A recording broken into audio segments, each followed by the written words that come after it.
Pasamos al siguiente, que lo va a moderar mi compañero Juan Diego Paredes. Adelante, Juan Diego. Muchas gracias, Enrique.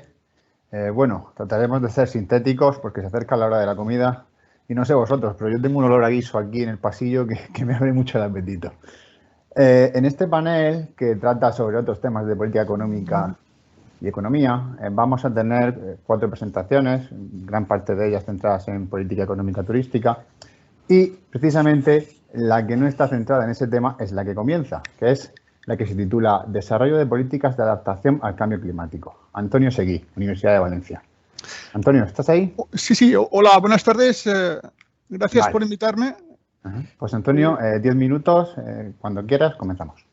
¿Se ve la transparencia? Se ve perfectamente. Vale.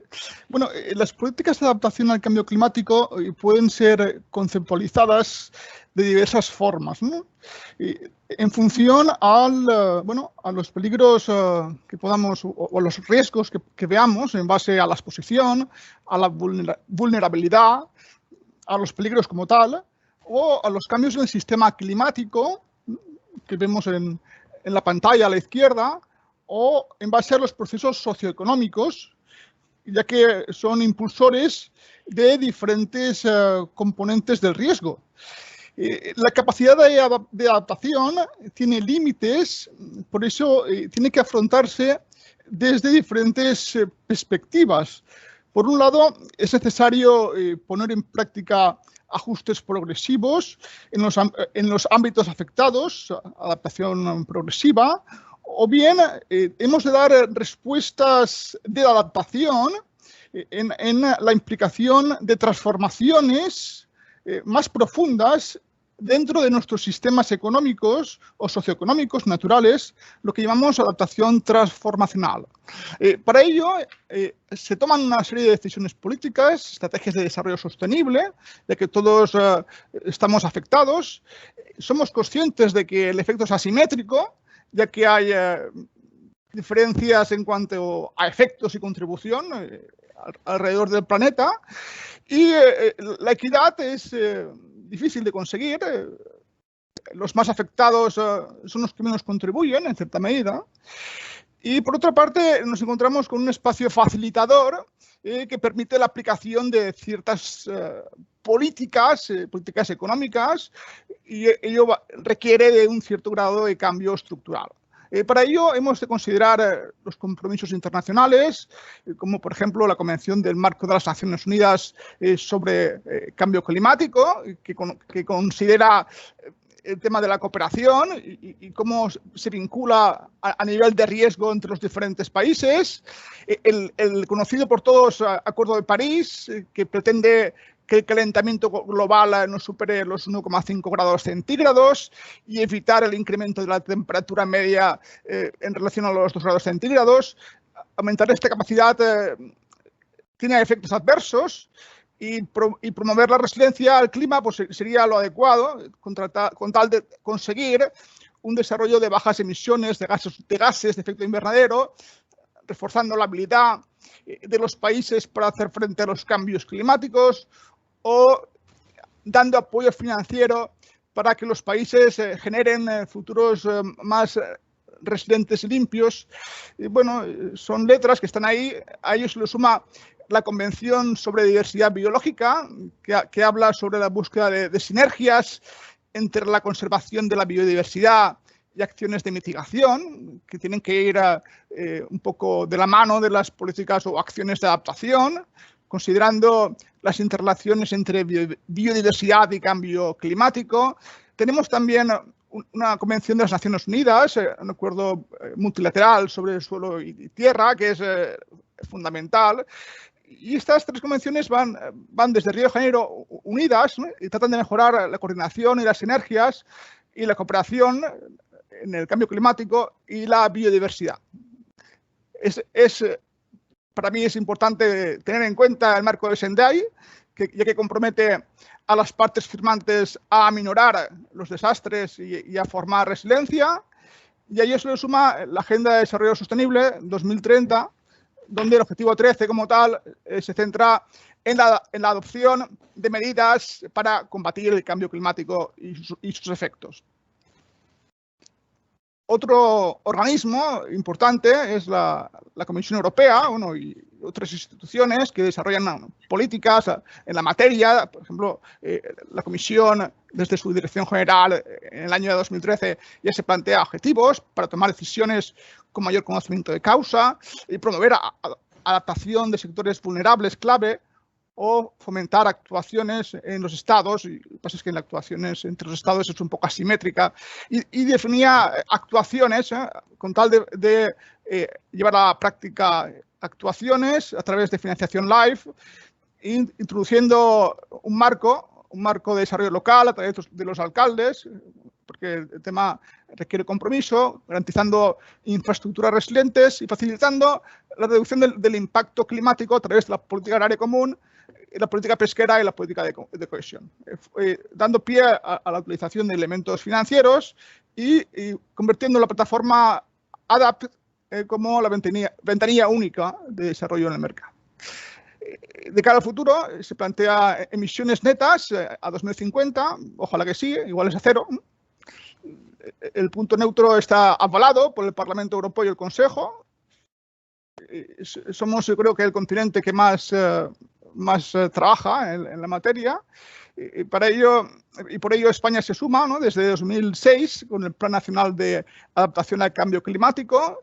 Ha desarrollado más de 400 acciones, el 80% de ellas ya ejecutadas, y de cara al futuro, pues el Plan Nacional de Adaptación de Cambio Climático será el instrumento de planificación básico, donde se van a definir objetivos, criterios y ámbitos de trabajo con tal de fomentar la actuación, la adaptación, y para ello se crean unos ámbitos de trabajo en materias de protección forestal, agricultura, pesca, biodiversidad, salud, agua, y plantea una nueva gobernanza favoreciendo nuevas prácticas de planificar, gestionar, informar, presupuestar, legislar, facilitando para ello la coherencia en el mundo climático, dando respuesta a riesgos derivados del cambio climático.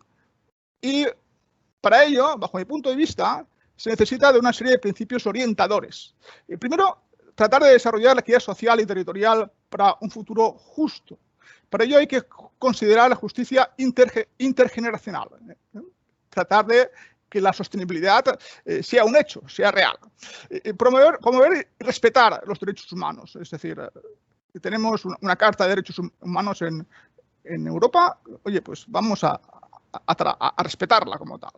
Y considerar las dimensiones sociales y territoriales, viendo la vulnerabilidad y la exposición frente al cambio climático, viendo también, por otra parte, como un principio fundamental, la ciencia y el conocimiento al servicio de la adaptación, considerando diferentes escenarios a la hora de planificar, ver el conocimiento, cómo avanza y aplicar la última ciencia, e integrar las aportaciones científicas, técnicas y sociales, que sea un trabajo multidisciplinar, teniendo un trabajo transversal de integración en la gestión pública, integración en compromisos internacionales, de adaptación y mitigación, y sectoriales, haciendo principios orientadores en los efectos indeseados, como es la prevención de la mala adaptación, y desarrollando acciones coordinadas y transparentes a nivel de todos los organismos públicos, transparentes y en coherencia con las diferentes políticas sectoriales que emanan desde los diferentes estamentos. Para ello hemos de considerar también los aspectos transversales de género, de orientación a la acción, de beneficios, de adaptación a inacción, la vulnerabilidad territorial, la vulnerabilidad social y los efectos transfronterizos. En realidad, la adaptación ha impregnado y ya de una amplia gama de políticas como tal. De hecho, en el COP25 en Madrid, en 2019, el sector financiero se involucró, firmó una carta al respecto. Hay avances en el conocimiento sobre los impactos y vulnerabilidades frente al cambio climático. Creo que es una materia relevante e importante desde la política económica. Y las contribuciones a nivel país tienen que ser fundamentales, considerando lo que dice el Acuerdo de París, y debe valorarse un marco que permita generar políticas públicas en el tiempo y que sea un instrumento para ir hacia ese desarrollo sostenible que es necesario, porque de otra forma nos vamos a cargar el planeta. De hecho, lo tenemos ya con el problema del COVID, ¿no? De ahí que, aunque en ocasiones sea dificultoso determinar cómo vamos a hacerlo, pues hay que ser claro y ver qué inversiones nos van a generar beneficios y vamos a adaptar medidas en este tema y llevar a la práctica efectos transfronterizos de adaptación en terceros países. Para ello, instrumentaremos políticas económicas, sociales y ambientales, y la solución requiere de una serie de políticas públicas que construyan capacidad de respuesta social, medioambiental, económica, de una forma sostenible. Muchas gracias y esto es lo que os quería comentar. Pues muchísimas gracias, Antoni, porque han sido 10 minutos de reloj. Así que, sin más preámbulos, lo que vamos a hacer es continuar con el panel. Ahora mismo van a intervenir los compañeros Flora María Díaz Pérez, de la Universidad de La Laguna, Carlos García González, de la Universidad de La Laguna también, Alan Fial, de la University of Central Florida, y Xiao Fu, de la Universidad también de Florida, con en la ponencia La construcción, el turismo y su impacto. Recomendaciones de política medioambiental. Hola, buenas tardes a todos. Soy Flora Díaz de la Universidad de La Laguna. Estoy intentando subir el PowerPoint. Creo que tengo que presionar pantalla compartida. Sí, Antoni debe de dejar de compartir pantalla. Antoni, por favor.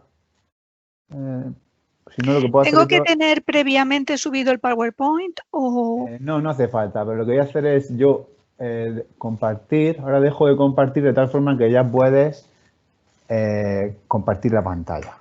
Entonces, simplemente pantalla compartida y después subo el PowerPoint, ¿no? Sí, seleccionas lo que es la pantalla que quieres compartir, que en este caso será la diapositiva.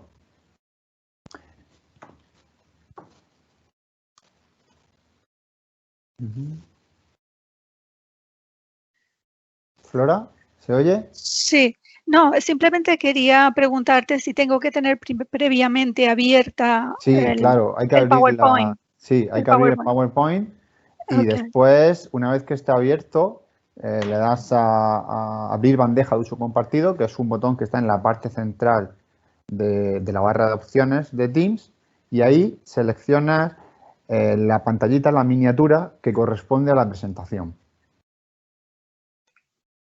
De todas formas, si hay problemas, también me puedes enviar...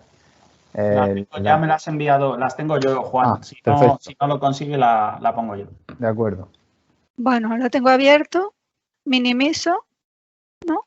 No hace falta minimizar, hay que irse a Teams y compartir, porque si minimizas está abajo, no se ve. Lo que queremos es que se vea en la pantalla la presentación. Entonces me vuelvo a la reunión.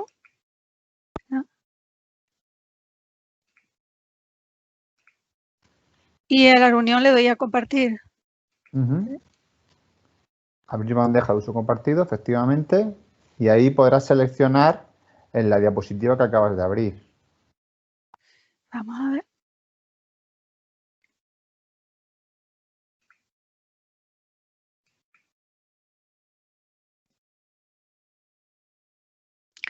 Voy a salir.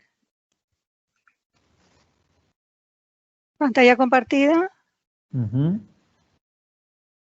Bueno, aquí tengo 3 opciones y una es ventana de aplicación. En aquella opción en la que se vea la diapositiva, porque te muestran como miniaturas y si no se muestra la diapositiva se mostrará una P de PowerPoint. Entonces hay que seleccionar en la que corresponde a la presentación. Haces clic y ya está. No, creo que no lo voy a poder resolver así. Con lo cual, Enrique, sí, haces el favor, sí. Gracias. De acuerdo. Pues entonces, Enrique, ¿asistes tú? Sí, ya está. Vale, pues Flora, cuando quieras comenzamos. Quizás ampliarla, sí. Bueno, yo antes que nada saludar a todos. Hay muchas personas que conozco aquí en este taller. Saludarles a todos, darles las gracias a la UNED por la invitación y a Tono también. Y bueno, simplemente presentarles los resultados y avances de algunas investigaciones que estamos haciendo en turismo con algunas implicaciones para la política turística. Por eso y para el papel de la administración pública en el ámbito del turismo. Estas comunicaciones de alguna forma se relacionan con la anterior, puesto que por lo menos la primera, pues trata del tema de cómo la construcción de nuevos establecimientos puede afectar al entorno. Esta ponencia o comunicación que hemos presentado es el resultado de una investigación que estamos terminando y de la colaboración que hemos realizado profesores de la Universidad de La Laguna con profesores del Rosen College of Hospitality Management en la Universidad Central de la Florida en Estados Unidos. Entonces, en realidad comparamos los resultados de aplicar un mismo cuestionario a los visitantes de espacios naturales protegidos de los dos contextos. Podemos pasar a la siguiente diapositiva. Bueno, la idea central, la idea de la que partimos es que el turismo, como dice Hassan, puede llegar a ser sensible, pero incluso dependiente de la calidad medioambiental y de la conservación y preservación de los recursos naturales. Entonces, en este estudio comparativo que hemos hecho de espacios naturales protegidos, parques nacionales y parques estatales en un territorio las Islas Canarias con sus 4 parques nacionales y un territorio continental, el caso de los parques del estado de Florida, pues de alguna forma queremos ver cuál es el efecto según los visitantes, cuál es el efecto según el comportamiento de los visitantes, cuál es el efecto de el tipo de establecimiento donde se alojan, el potencial efecto sobre el medio. La siguiente sí puede ser. La siguiente transparencia. Bien, básicamente lo que decimos en esta transparencia, lo que se recoge es digamos, el planteamiento del análisis empírico. La variable que hemos elegido como variable dependiente para hacer el estudio estadístico es, como les acabo de comentar, el alojamiento con sus diferentes categorías, hotel, apartamento, casa rural, crucero, camping, etcétera.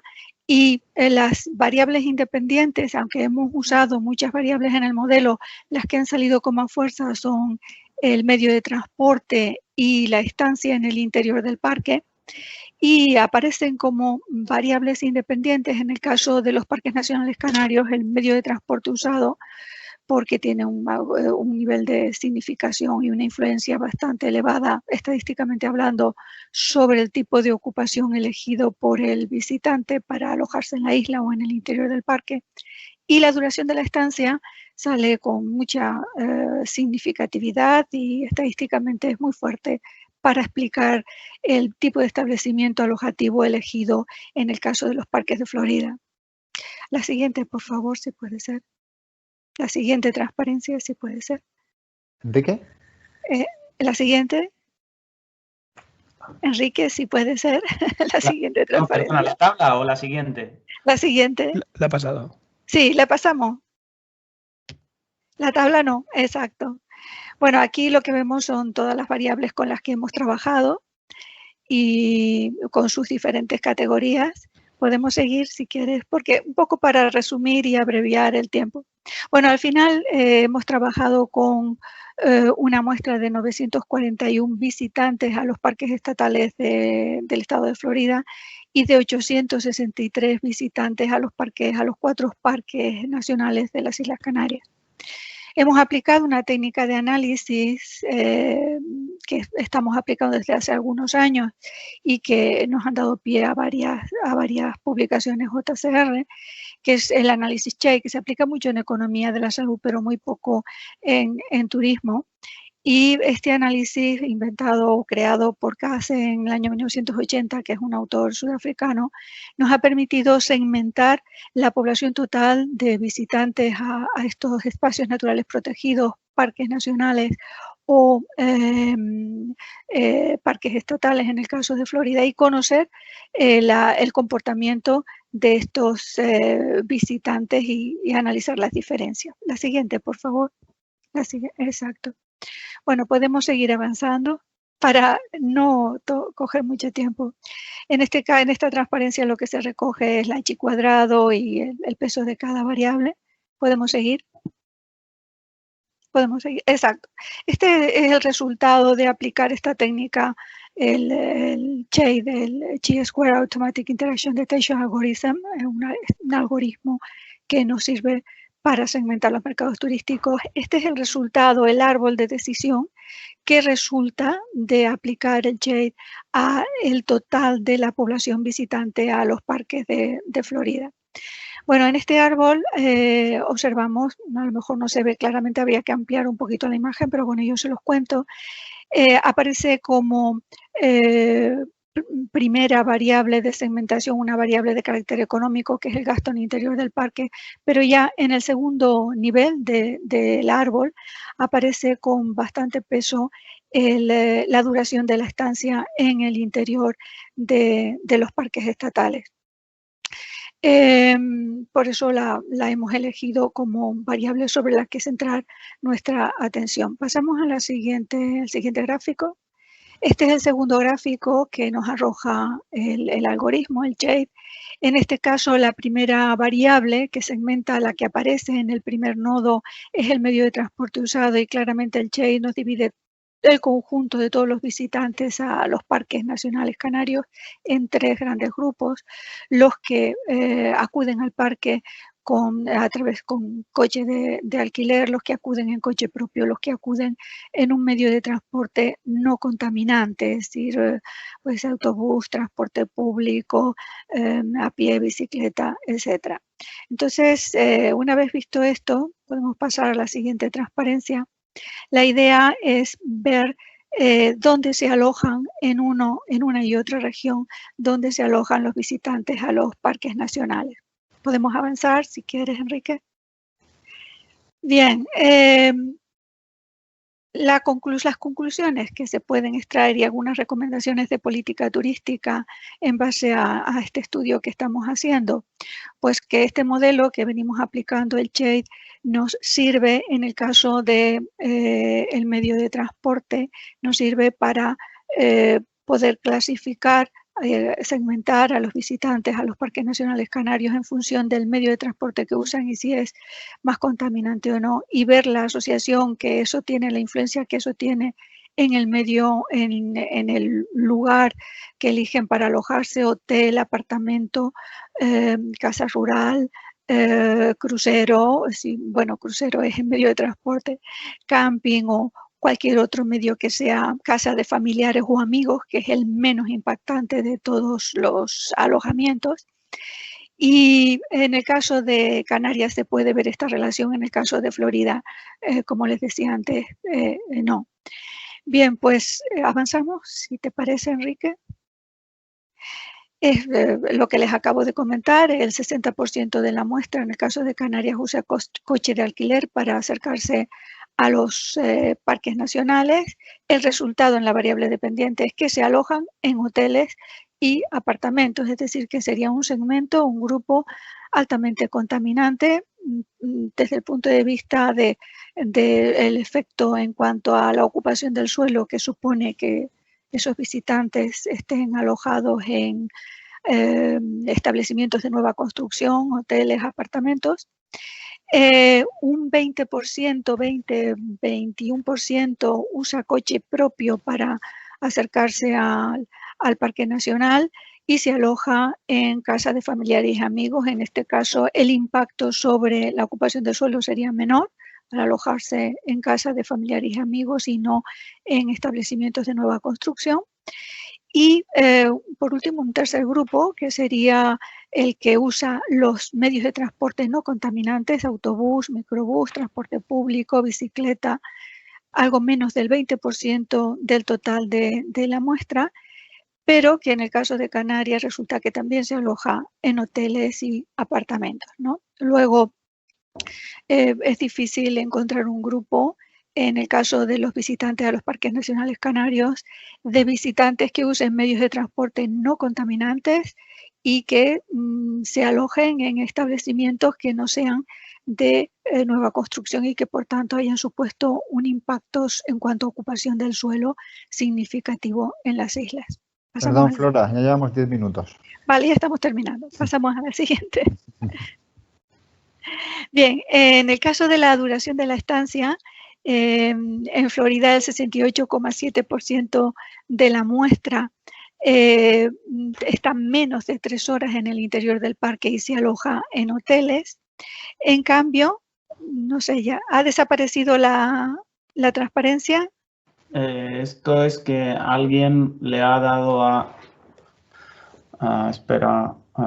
otra persona. Es que eso el ordenador dice que es hora. Que sobra Florida. No, tranquila. No, es broma. Vuelvo yo a ver, vuelvo yo a compartir el final de tu presentación.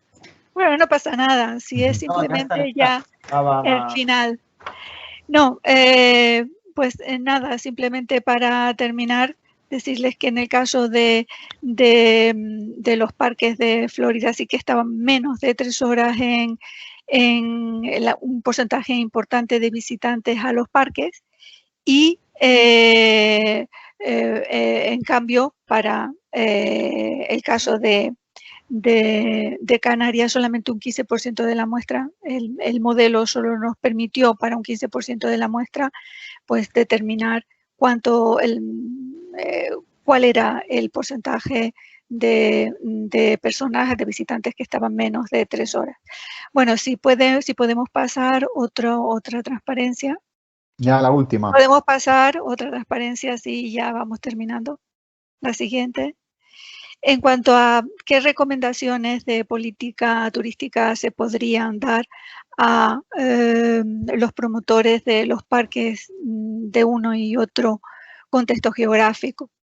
En el caso de los parques nacionales, los parques estatales de Florida, quizás la recomendación que podríamos darle es el de imitar o seguir un poco el proceso que se está siguiendo en algunos parques canarios, como por ejemplo en el caso del Teide, de realizar estudios periódicos de segmentación de los visitantes, de la población de visitantes, para ver el impacto que puedan tener sobre el medio y en cuanto a medio de lugar donde se ocupan o medio de transporte que usan.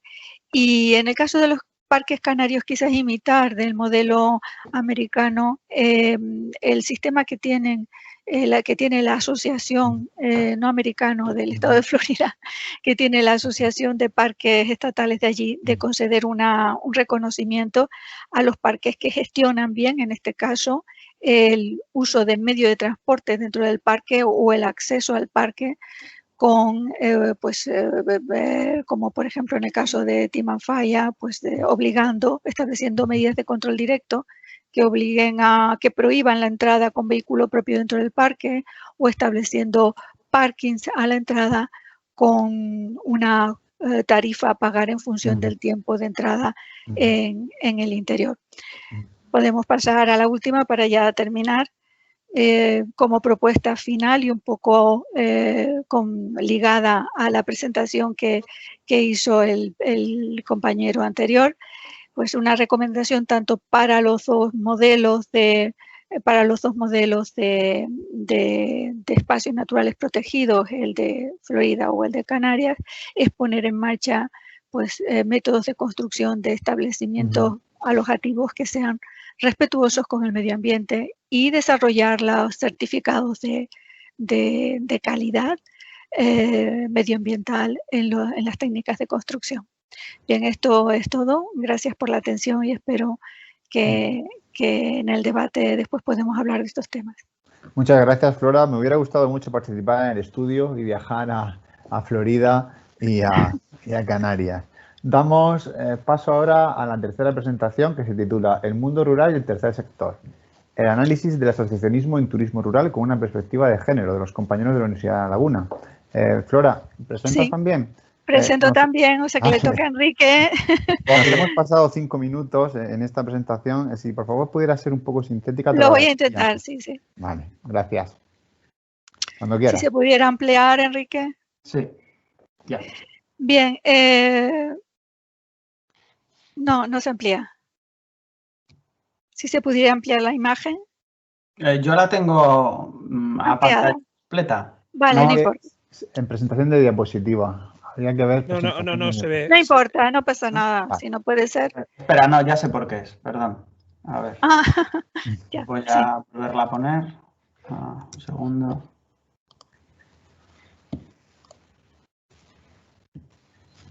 ¿Es esta? Sí. ¿Ahora? Ahora, perfecto. Sí. Vale, bueno, pues gracias. En este caso, en el caso de esta segunda presentación, les voy a hablar de el resultado de un estudio que se hizo en la isla de La Palma. Y bueno, al final este estudio tomó cuerpo en una tesis doctoral que realizó Ana Morales y que dirigimos varios profesores de la Universidad de La Laguna, entre ellos Carlos Fernández y también Gustavo García. Y que bueno, pues por eso Carlos y Ana Morales y yo formamos parte de esta comunicación. Podemos seguir avanzando si quieren. En esta comunicación les presento los resultados, como les digo, de un estudio que hicimos en la isla de La Palma. Lo hicimos en este caso para los establecimientos específicos de turismo rural, las casas rurales, y a los promotores de turismo rural en la isla.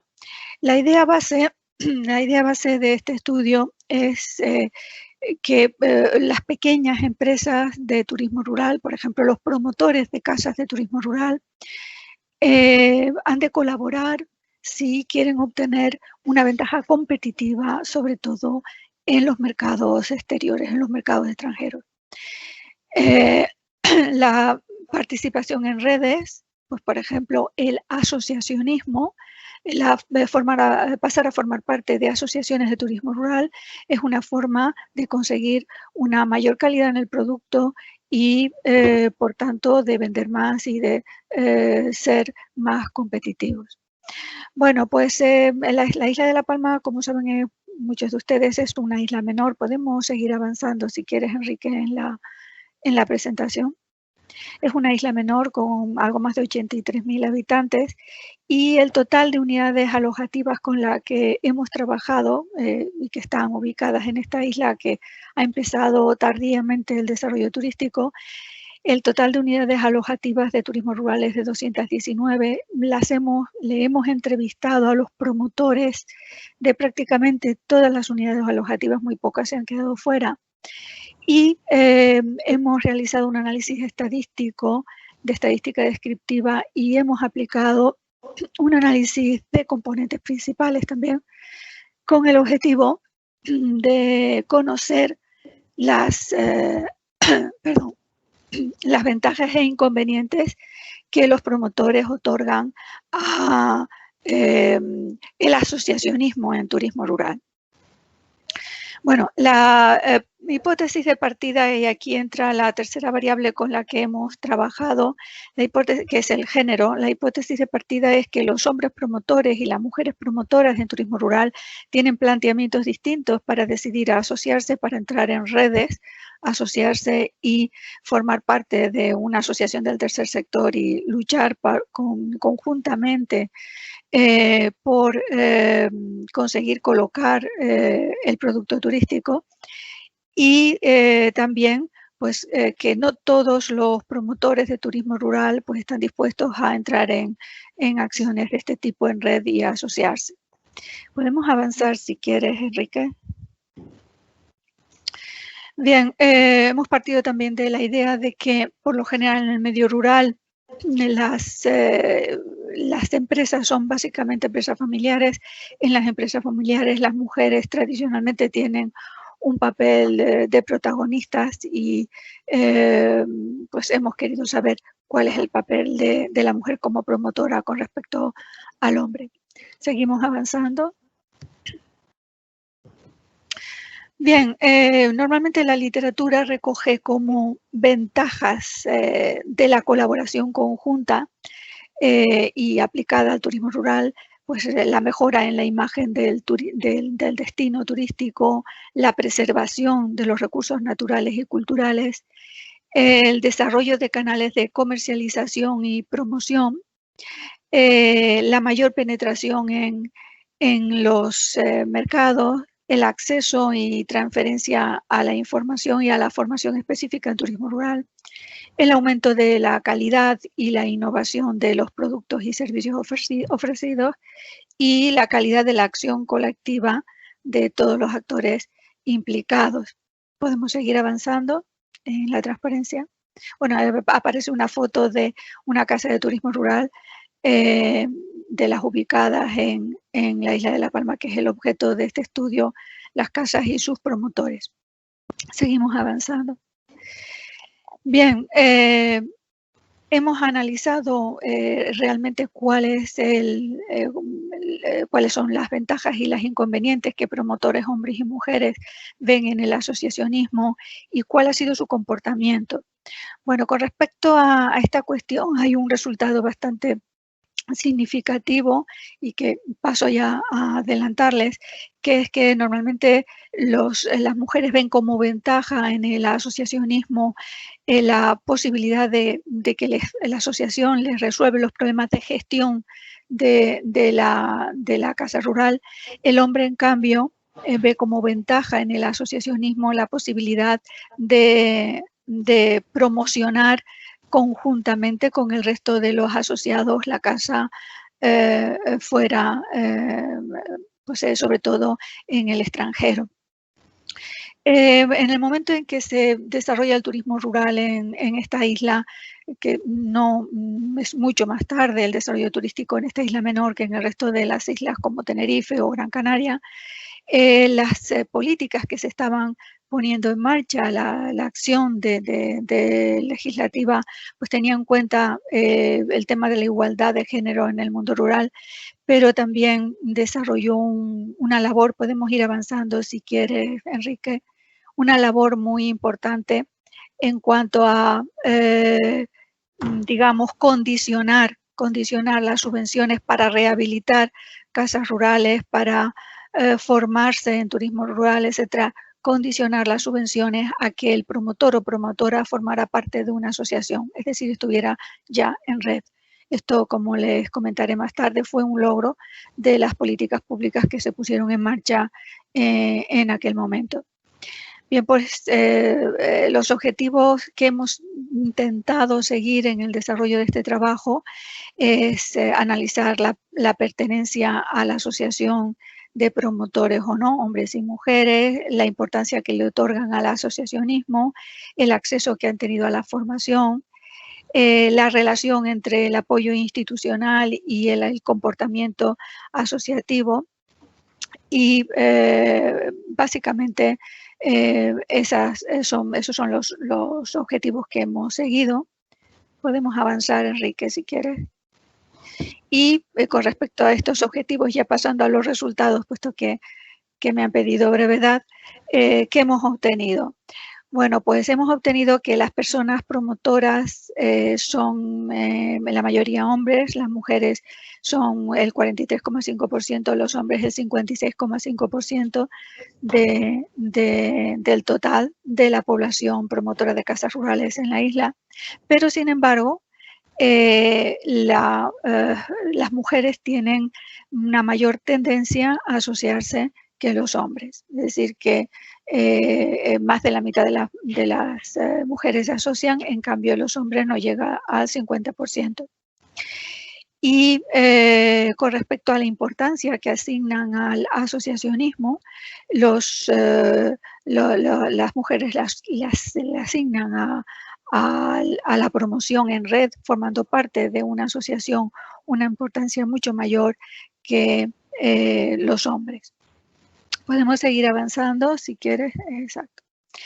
Bien, una cuestión importante y que nos sale estadísticamente, pues puede mostrarse, nos sale en el estudio como significativo, es que aquellas personas promotoras que han recibido una subvención, por lo que les explicaba anteriormente de la normativa, han recibido una subvención para rehabilitar la casa y para poner en marcha su casa rural, han formado parte de la Asociación de Turismo Rural. Es decir, que entre las personas promotoras que están asociadas, un 82% de ese resultado, han recibido alguna subvención. Aquí vemos la vinculación entre esa política pública basada en incentivos y que intentaba promocionar el asociacionismo, el tercer sector, y que ha sido exitosa, ha sido eficaz. Si quieres podemos seguir avanzando. Estamos ya terminando, estamos terminando ya.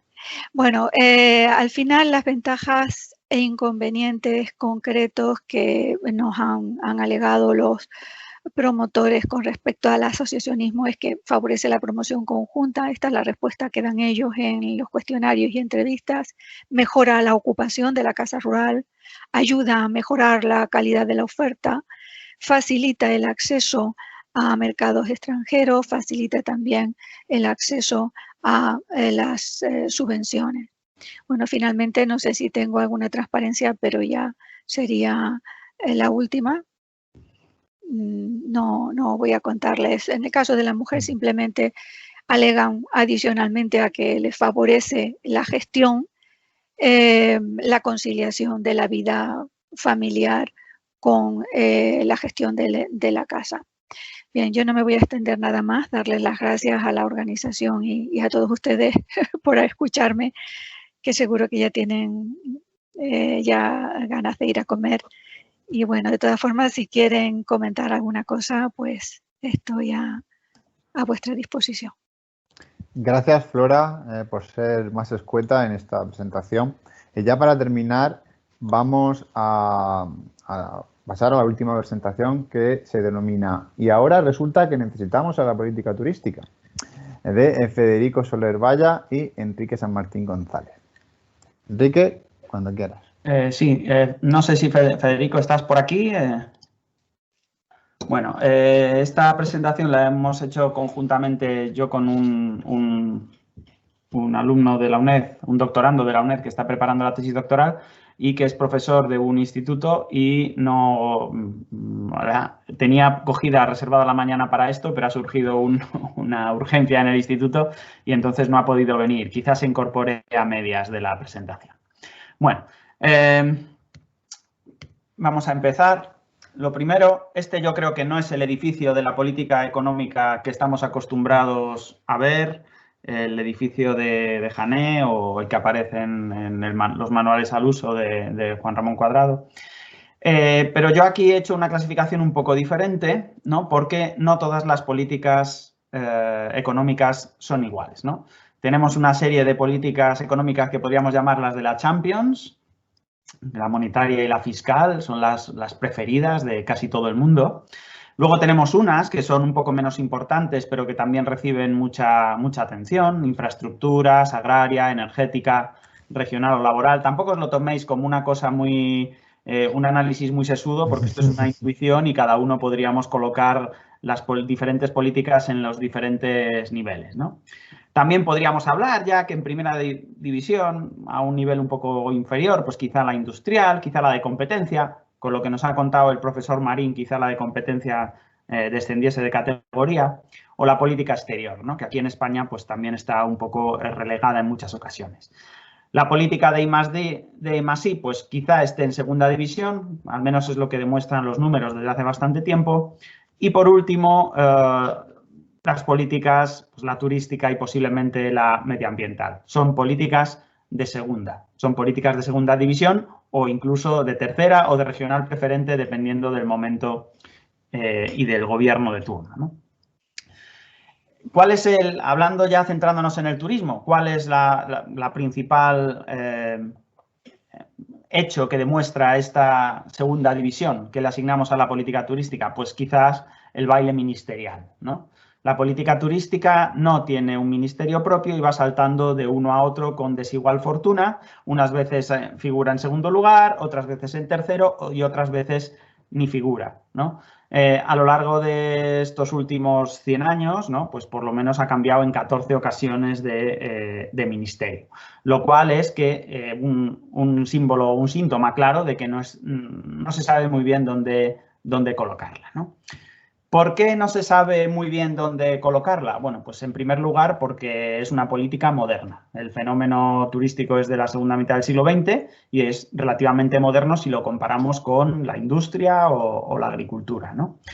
En segundo lugar, también es una política sectorial transversal, que no es como las demás, que son políticas sectoriales verticales, y esta transversalidad nos lleva a una gran heterogeneidad del sector, ¿no? Además, esta política presenta graves problemas de sostenibilidad porque el turismo es bastante depredador en muchas ocasiones, ¿no? Y tenemos la paradoja de la degradación, donde explotar el turismo a corto plazo suele impedir, por destrucción de hábitats o de ecosistemas, explotarlo a largo plazo. Estas tres características, transversalidad, heterogeneidad y problemas de sostenibilidad, hacen que realmente sea complejo, muy complejo gestionarlo. Hay un gran número de actores y esto genera una descoordinación con bastante facilidad, incluso lucha por las competencias a veces con cuestiones medioambientales, de ordenación, etc. Además, para complicar más aún la cuestión, las competencias turísticas están transferidas en su mayor parte, ¿no? Entonces, lo que le queda a la administración central o a la administración general, pues muchas veces es poca cosa, ¿no?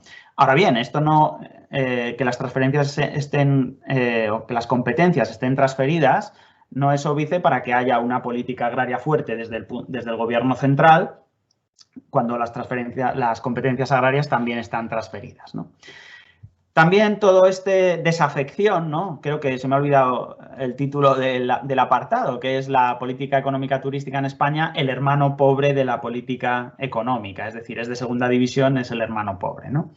Entonces también faltan datos estadísticos, por ejemplo, todos los datos, no hay datos turísticos a nivel municipal más que es de algunos puntos y sería muy importante conocerlo.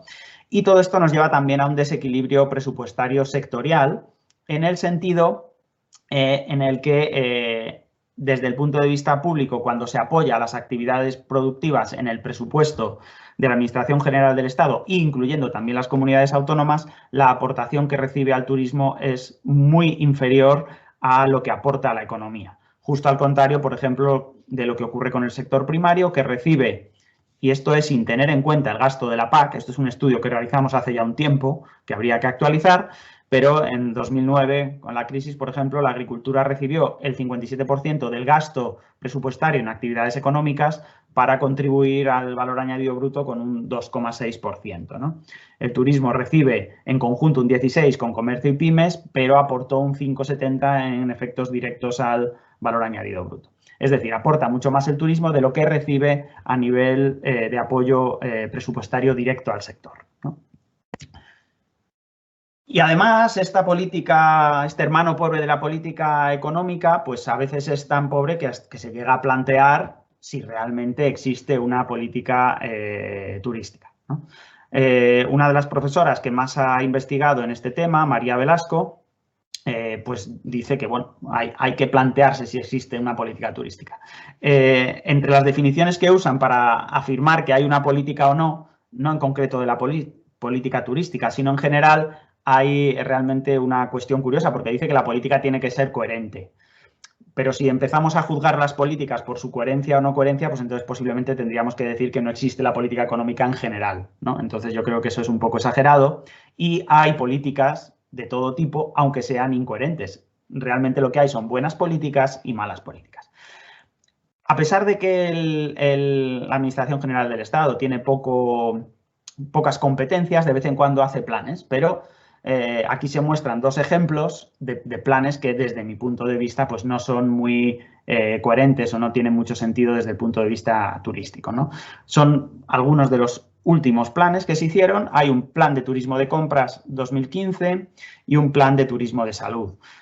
¿Cuál es el problema? Por ejemplo, pues España, que tiene un patrimonio cultural y un patrimonio natural impresionante, pues realmente el plan que esperamos que promocione el gobierno de turno no es el plan de turismo de compras que puede hacer cualquier otro país del entorno y cualquier país del mundo, ya tenga patrimonio turístico o no, ¿no? Y el turismo de salud pues pasa un poco por otro motivo, pero también pasa un poco lo mismo, ¿no? Cuando tenemos unos sistemas sanitarios desbordados, nunca mejor dicho, Hombre, esto es de 2013, no es de ahora con la pandemia, ¿no? Pero obviamente si traes turistas con finalidad sanitaria, pues estás compitiendo directamente en una cuestión clave con los residentes. En definitiva, la política turística no ha sido una cuestión prioritaria de los gobiernos. Y ahora tenemos el impacto de la pandemia en el turismo. De todos los sectores económicos, el más afectado de todos por la crisis, que aquí se puede ver en términos de empleo, pues, por ejemplo, es el sector de la hostelería, donde entre disminución del empleo y los ERTEs, pues ha llegado hasta más del 60% de descenso de mano de obra, ¿no? Entonces ha sido uno de los sectores más afectados. Hay muchas estimaciones y a mí realmente lo importante para ceñirnos al tiempo es que el PIB se estima que el impacto de la caída del turismo, el impacto de la pandemia en el PIB como consecuencia de la caída del turismo es pues prácticamente la totalidad del sector, entre un 4,6 y un 5,3% menos del PIB nacional. Es decir, el impacto de la pandemia a través del turismo en el PIB es muy, muy elevado. Y el impacto, obviamente, aunque se concentra en algunas comunidades autónomas en el Mediterráneo y en el Levante, pero realmente afecta a toda España. Tenemos ahí también Madrid y el resto de comunidades autónomas. Casi 100.000 millones de euros. Un impacto muy, muy elevado. Enrique, ¿me escuchas? Sí, Fede. Si Mira, quieres... me acabo de conectar. Muy bien. ¿Quieres seguir tú o...? Sí, vale, sí, estaba escuchando, lo que pasa es que no me veía, disculpas a todos porque no me había podido conectar antes. Sí, te estaba escuchando que estás hablando ya del impacto del COVID. En esta diapositiva lo que vemos es un poco que está siendo un impacto desigual, sobre todo, como has dicho tú, en comunidades autónomas mediterráneas, insulares, y aquí se ve reflejado, sobre todo en establecimientos hoteleros, como la caída de las pernoctaciones está siendo muy acusada. Se estimaba de una caída del 50%, pero ya en julio fue del 70% y ahora en agosto del 60 y pico también. Y sin embargo, lo que se está comportando mejor es el turismo rural. Comunidades como Cantabria o Asturias están teniendo los grados de ocupación más elevados y la caída ha sido del 10%. También es evidente que por el turismo rural tiene un componente nacional y de cercanía que no está siendo tan afectado por la llegada de turistas extranjeros. Pasa, si quieres, la siguiente. Aquí vemos cómo efectivamente la recuperación, que al principio se hablaba en forma de V y ahora se está viendo que no va a ser en forma de V, sino de raíz cuadrada, dicen algunos también, cómo la recuperación de los sectores de restauración y sobre todo de viajes y hoteles va a ser mucho más lenta que otros sectores económicos. Y además, aunque aquí se estimaba que sería para principios de 2021, en la siguiente diapositiva podemos ver cómo ya hay otras estimaciones que hablan de que la recuperación va a ser mucho más lenta. Si los niveles previos a la crisis no se van a recuperar del COVID, no se van a recuperar hasta dentro de 3-4 años. Por ejemplo, en cuanto al gasto de turistas, que va a haber un descenso muy, muy importante en el gasto de turistas internacionales en España y no se puede volver a niveles previos hasta dentro de 3 o 4 años, va a pasar lo mismo con el PIB turístico. Una caída muy importante este año y para recuperar niveles previos van a tener que pasar 3-4 años. Todo esto nos lleva, si quieres pasar también, a unas conclusiones que son ya conocidas por muchos, por lo que estamos viendo en la tele. El turismo ha sido el sector más afectado, sin duda, en términos de empleo, sobre todo por ser más intensivo mano de obra, y los resultados han sido peores que las previsiones porque se intentó salvar la campaña de verano y lo que ha pasado es que ni se ha salvado la campaña de verano y además se ha acelerado la segunda ola, como estamos viendo. Como hemos dicho también, las comunidades autónomas insulares y mediterráneas son las más afectadas, evidentemente, son los que más turistas extranjeros reciben, y el turismo rural se está comportando un poco mejor por su carácter local y cercanía. Y quizá lo más importante aquí sea que el problema de imagen que está teniendo España en el exterior y que toda la competitividad que el sector había ganado en los últimos años, como se indica ahí, éramos el país más competitivo en el mundo en turismo, en muchos indicadores, pues puede verse gravemente afectada por el tema de la pandemia y, por tanto, esa recuperación de la que hablábamos puede ser un poco o quizá incluso mucho más lenta de lo que se espera. Y Enrique, si quiere acabar ya. Sí, la última conclusiones. Pues ya específicamente para la política económica, teniendo en cuenta el impacto del COVID en el sector, pues creemos que se necesita un plan específico para este sector. De hecho, se necesita más coordinación que nunca, gobierno central, autonomías, gobiernos locales. Y además hay que tratar de resolver la problemática endémica del sector, porque, por ejemplo, la temporalidad y la precariedad han afectado a este impacto del COVID en la economía española, ¿no? En el sector turístico. Y también ya de paso, con esa salida verde, hay que tratar de resolver el tema de la sostenibilidad para poder seguir manteniendo los niveles de turismo a largo plazo, ¿no? Al final, necesitamos urgentemente que la Administración Central desarrolle una política turística propia y, de hecho, es que si no la desarrollamos ahora cuando es necesaria, pues yo creo que ya no se va a desarrollar, ¿no? Entonces hay que tratar de desarrollarla o ahora o ya yo creo que podemos darla por perdida, ¿no? Y bueno, ya para finalizar, pues muchas gracias por su atención y muchas gracias por su interés en esta iniciativa en todo el taller. Muchas gracias, Federico y Enrique. Estamos ya sobre el tiempo del programa, el tiempo que nos daba para este panel. Entonces, si alguien quiere hacer una cuestión, tenemos muy poco tiempo para ello, pero es posible. Muy bien, vemos a Tono. ¿Alguien más? ¿No? Salvador, de acuerdo. El primero Tono, por orden. ¿Sí? Yo era una comentario y comentarios relacionados con la última ponencia sobre la cuestión de turismo. Se apunta como muy negativo el hundimiento del turismo, la situación que tenía, ha caído la cantidad de turistas, su aportación al PIB derivado y luego además de las aportaciones de los turistas extranjeros, pero de todas maneras uno de los problemas que tiene el turismo, y como habéis comentado también, es que el turismo masivo es absolutamente depredativo. Y entonces estamos especializados en turismo con un nivel de gasto por persona muy bajo y que deteriora mucho el medio ambiente. Efectivamente, esto lo que significa es que ahora pues es el momento de una vez replantearse el turismo, tal como habéis planteado en vuestro trabajo. De hecho, el problema que se tiene que ir planteando es si se planteaba por parte del gobierno como a cada vez que subían los turistas, hombre, un récord, esto es fantástico, cada vez tenemos más, sobrecumplimos el plan. Y al final resulta que cada vez que sobrecumplías el plan el dinero no subía mucho, pero luego ocurría es que la depredación era absoluta, con lo cual es un punto muy negativo y quizá lo que sí tiene que hacer es apostar efectivamente por lo que decís, por una política turística que desarrolle los otros más compatibles por el medio ambiente y el que se gasten más dinerito siendo menos depredativos. Y entonces eso es uno de los grandes retos que debe aparecer. El segundo tipo de comentario, por tanto, que se ha hundido el de masas, tampoco muy grave. Lo que pasa es que vamos a pasar mal momento, pero igual es el momento de desarrollar opciones.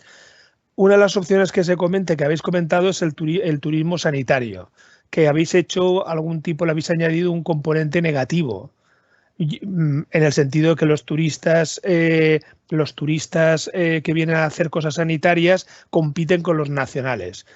Yo no le veo, yo tengo una visión no tan negativa, tengo una visión más positiva del turismo de fuera, porque en definitiva uno de los graves problemas que tiene nuestra sanidad pública es que es muy cara y que resulta que hay que mantenerla, y que con la crisis y todas las irregularidades que tenemos ya desde antes del 2008 y después del 2008 es de dónde sacamos el dinerito para financiar la sanidad pública entre ellas. Y entonces una de las opciones es fomentar el turismo extranjero que pague y que nos pague nosotros la sanidad, con lo cual sería una cuestión positiva cara al de aquí. Uno de los casos típicos que puedo poner es en Valencia flotaban desde Holanda aviones de viejos que venían aquí y a todos se les rompía la cadera y no sabían por qué, y teníamos colapsados los hospitales, venga, operación de cadera. Y es que lo cogían, como les salía más barato, les venían aquí, y luego tenía el colmo, y es que no estaba bien hecho el sistema para conseguir que nos devolviesen el dinero, con lo cual era un chollazo. Nos cargaban los gastos y se los ahorraban ellos. Después ha conseguido que funcione de manera mejor, pero que se pueda reembolsar el dinero. Pero la cuestión es que salía recientemente que el COVID ha puesto de manifiesto, entre otras cosas, que es un problema sanitario, etcétera, y que el problema es que nuestra sanidad no está al nivel del mito que nosotros asumimos. Nosotros asumimos que tenemos las mejores sanidades del mundo, y lo que está poniendo de manifiesto es que no, que nuestra sanidad hace aguas por todos los sitios, y de hecho uno de los indicadores, no voy a entrar en la sanidad preventiva, que en España no existe. Ese segmento de la sanidad es que no lo entienden los médicos, no lo entienden. La segunda es que la básica, la atención primaria, se ha puesto de manifiesto es que tenemos muchos menos médicos que los otros. Entonces requiere gastarse más dinero, pero ya veremos de dónde sale el dinero, porque como habéis dicho, habrá que esperar a final de año y al año que viene a que empiecen a haber más recortes o a que empiecen a aparecer quiebras y que no pueden devolver el dinero al banco, tal como ha apuntado José María al principio. En definitiva, había que reevaluar la posibilidad de hacer un turismo sanitario y cosas por el estilo. Desde este punto de vista, mi posición es muy positiva, O sea, teniendo en cuenta, yo hice una especie de pequeño estudio sobre el turismo sanitario, y entonces nosotros, no me acuerdo, pasábamos a ser el segundo país, la segunda potencia mundial, pero en turismo sanitario nuestra cuota de mercado era inferior al 1%. Impresionante. Aquí estamos especializados en turistas de bocadillo, los que vienen a comprar un bocata en el horno y luego van a la tienda y se compran la mortadela. Esto no es posible. Entonces hay que replantearse un poco el turismo y reevaluar esto, que le habéis dado un componente un poco negativo. Muchas gracias, Tono. Tiene la palabra ahora Salvador, y ya con eso terminamos el turno de intervenciones. Vale, gracias. Intento de ser breve y en este caso creo que complementario a lo que comentaba Tono, ¿no? Más allá de esa necesidad de política turística, llamémosle estructural, sí, a raíz de esto, pues habéis valorado y me imagino que tenéis vuestra opinión sobre la necesidad de una política turística de choque en el cortísimo plazo para atender a la situación en la que estamos viviendo y que sea, pues, cuestiones específicas para el sector, más allá de ERTEs, avales, etcétera, ¿no? Parece, como también habéis planteado muy bien, pues que vamos a tardar años en tener una demanda turística similar a la que teníamos. Por tanto, podríamos estar ante una situación de sobrecapacidad, ¿no? De sobreoferta, ¿no? Si tenéis alguna opinión, aunque no nos debemos extender mucho. Y luego una segunda cuestión, que me salgo un poco del tema, pero aprovecho que estáis aquí el equipo docente de la UNED.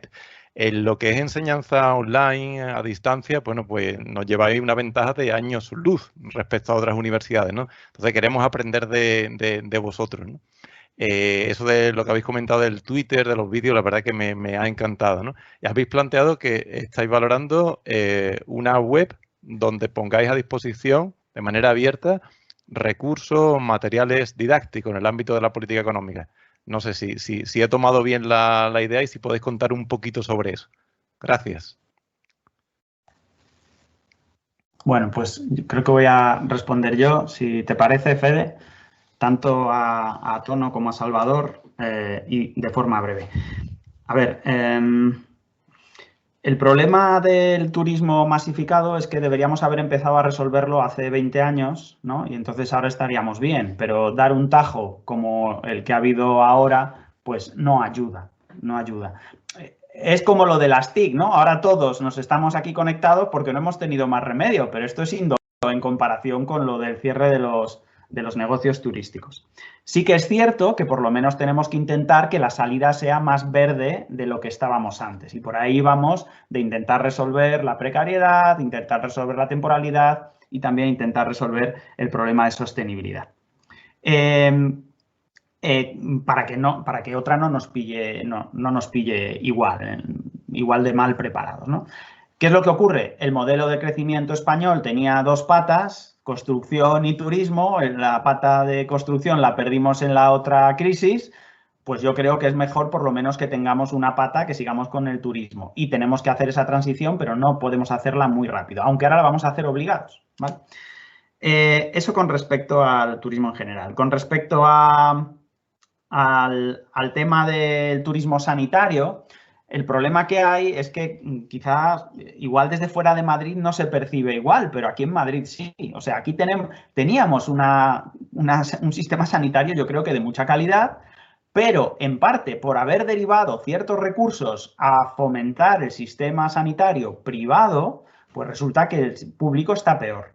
En Valencia también ha habido gestión privada y yo los datos que he visto es que la gestión privada de los hospitales no ahorra ningún dinero, incluso sale más caro hacerte una radiografía, porque lo cobran más caro, no porque sea más caro, sino porque el hospital privado cuando le hace una gestión al público se lo cobra al doble de lo que costaba hacerlo en el público. Entonces yo creo que en ese sentido no hemos ahorrado nada. Entonces, si lo que estaba pasando era que los turistas belgas con la cadera rota venían a la sanidad pública, ¿no? Eso es un problema y encima no pagaban. Ahora eso más o menos se ha arreglado, ¿vale? Pero otra cosa es que vengan a la sanidad privada, pero entonces que vengan a una sanidad privada, sustentada por los accionistas de esas empresas. Y eso no estaba pasando. Y de hecho, también sabéis que los hospitales privados, la patronal de los hospitales privados ha pedido dinero al gobierno porque la gente con el confinamiento no estaba yendo a los hospitales privados. O sea, los hospitales públicos desbordados y sin recursos y los hospitales privados cruzados de manos despidieron incluso a gente pidiendo... Entonces, yo creo que está bien promover el turismo sanitario, podría ser, pero en base a recursos privados. No, si es beneficio privado, pues recursos privados. Con respecto al impacto y posible medida, efectivamente, yo pienso que tiene que haber una parte que sea turismo y además teniendo en cuenta también que hemos marcado hostelería. La hostelería incluye no solo turismo, también incluye restauración, una parte es digamos para residentes, otra parte es para turistas. El sector del ocio también está relacionado con el turismo y no estaba incluido, digamos, en esa primera barra del 60%, sino en la segunda. Es decir, que todo lo que afecta al turismo ha quedado muy dañado. Entonces, yo sí que creo que se necesita un plan. Y, por ejemplo, tenemos que empezar a coordinarnos de verdad. Y no puede ser que estemos todo el rato compitiendo Cataluña con Valencia, Valencia con Murcia, Murcia con Andalucía, etcétera. Tenemos que intentar un plan un poco más coordinado y que nos saque mejor del atolladero en el que estamos. Gracias, y por Enrique. último, por último, sí, venga, el último ya terminamos. Lo último para contestar a Salvador respecto o informar a Salvador respecto al tema de los materiales. Lo que estamos pensando en poner en abierto, los materiales que nosotros usamos, pues son esos vídeos. Yo creo que esos no podemos ponerlos en abierto, son vídeos muy centrados en el temario de la UNED, con copyright UNED, no sé si nos darían problemas. Nos estábamos refiriendo, que era por lo que nos preguntó Tono también en otra sesión, era que complementariamente para las asignaturas hemos hecho una serie de programas de radio donde hemos entrevistado o hecho entrevistas sobre política económica. También estamos haciendo este taller y es hacer una especie de web, ¿no?, con cuestiones que pueden servir no solo para nosotros, sino para cualquier docente de política económica, de contenidos públicos que sí que generamos nosotros, ¿no? Entonces, tenemos una serie de entrevistas, ¿no?, y las vamos a ir colgando, porque como digo, se retrasó el proyecto por el tema de la pandemia. Y eso sí que la idea es que esté en abierto algún programa de televisión, que también teníamos uno a medias y con la pandemia y una nueva crisis se ha quedado también un poco retrasado, porque mientras que la radio cuesta poco, la televisión cuesta mucho hacerla, y eran ese tipo de materiales los que estábamos intentando poner a disposición de todos. Gracias a todos los ponentes por las intervenciones, creo que han sido muy interesantes. Y sin más preámbulos, cedo la palabra al profesor Gonzalo Escribano para que pase ya a cerrar el taller. Pues muchas gracias, Juan Diego. Gracias a todos por las intervenciones. A mí me ha tocado en esta mañana el papel de portero, el de abrir y cerrar, y lo voy a hacer con la mayor celeridad que pueda. Pero antes sí que me voy a referir a un par de temas que no se han mencionado en el debate de las presentaciones del último panel sobre las cuestiones medioambientales y de cambio climático. Me refería también a ellos al principio. Una de las ideas que teníamos para este año, que hemos sido desbordados por la pandemia, es crear un capítulo y de ponerlo en abierto sobre política climática, ¿no? Nos parecía importante porque empieza a haber mucha cosa sobre política climática, hay mucha micro detrás, mucho gráfico, mucho análisis que se puede utilizar. A ver si este año lo tenemos más tranquilo y lo podemos hacer. ¿Por qué? Porque nos parece que hay temas nuevos en política económica y, como decía al principio, creo que hay temas nuevos en objetivos, en políticas, pero también en procesos. Es decir, en política climática ahora estamos discutiendo si debe haber un comité científico independiente como el Reino Unido o no. El tema de las asambleas ciudadanas que he mencionado antes. Y bueno, yo creo que todos estos son temas que debemos ir introduciendo en nuestra docencia, pero no solo en la docencia. Creo que también tenemos que aportar más en la investigación. Nosotros, por ejemplo, ahora estamos aportando a la consulta pública de la estrategia a largo plazo en cuestiones climáticas. La consulta sigue abierta y yo creo que sería relevante que los profesores de política económica pues contribuyamos a ese tipo de consultas, de enmiendas parlamentarias y que seamos más activos y tengamos más presencia. Hay un bonito post que acaba de salir en el blog de la London School of Economics sobre cómo se hace policy advice basado en evidencia, ¿no? En evidencia científica. Y una de las cosas que concluyen es que es muy importante buscar una mejora de las políticas y encontrar un campo común. No me voy a extender más, solamente quisiera reiterar mis agradecimientos al profesor Sánchez, a todos los que habéis participado, al equipo de la UNED, a mis compañeros, que creo que han hecho un fantástico trabajo, creo que han sido muy buenas ponencias y bueno, pues nada más agradeceros a todos. Sabéis que la UNED es vuestra casa, virtual de momento, luego ya lo seremos también físicamente. Así que encantados de vuestra colaboración. Muchas gracias a todos y yo por mi parte nada más. Un fuerte saludo a todos vosotros y hasta la próxima, hasta el próximo taller. A ver si una de estas pues ya nos podemos dar un abrazo como es debido, sin guantes, sin mascarillas y sin pantallas de por medio. Gracias de nuevo a todos y que tengáis un buen fin de semana y una comida que espero que no se os haya quedado fría. A mí ya me están regañando, pero en fin. Un saludo a todos entonces. Hasta luego. Saludos. Hasta luego. Hasta luego. Enhorabuena. Hasta luego. Adiós, gracias. Saludos. Adiós.